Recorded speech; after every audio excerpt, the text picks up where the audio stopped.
RTI Live News. Ask for right. Saluru సాహితీ మిత్ర బృందం లయన్స్ క్లబ్ ఉన్నత పాఠశాల వేదికగా ఆదివారం ఉదయం తన 88వ సాహితీ కార్యక్రమాన్ని ఘనంగా నిర్వహించింది.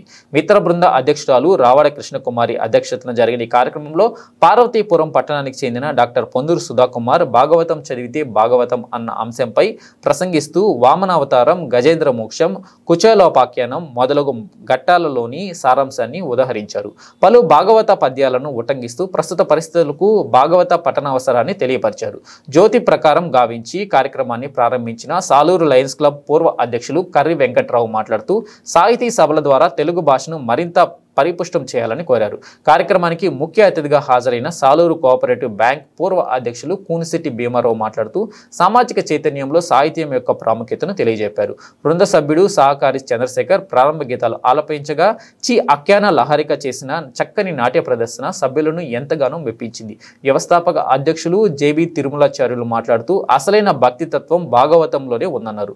పోతన భాగవతం ధార్మిక ప్రవర్తన పెంచేదని అన్నారు.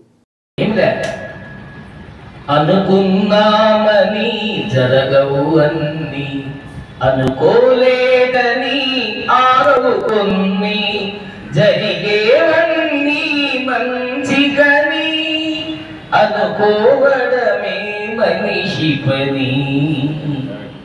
ఈ మాట విన్న తర్వాత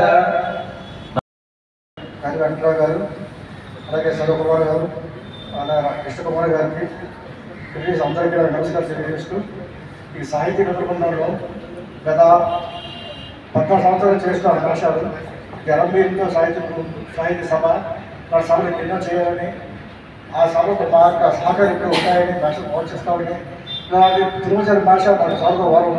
ఎందుకంటే సాహితీ మిత్ర బృందం అనేది ఇది మన కళ, పూర్వం నుంచి రాజు చూసి కళ. ఇది సాహిత్యం అనేది ప్రతి ఒక్కరికి అవసరం కూడా. సాహిత్యం అది నేర్చుకోవాలని సంబంధించిన కూడా అవసరం. ఎందుకంటే అవేర్నెస్ కావాలంటే సాహిత్యం ఉండాలి. సాహిత్యం నేర్చుకునేటప్పటికీ అవేర్నెస్ ఉంటుంది. మనకి నెక్స్ట్ ఈ సమాజానికి అవసరం ఉండాలి. మంచి చెడ్డ తెలుసుకోవాలంటే మనకి సాహిత్యం అనుభవం ఉండాలి.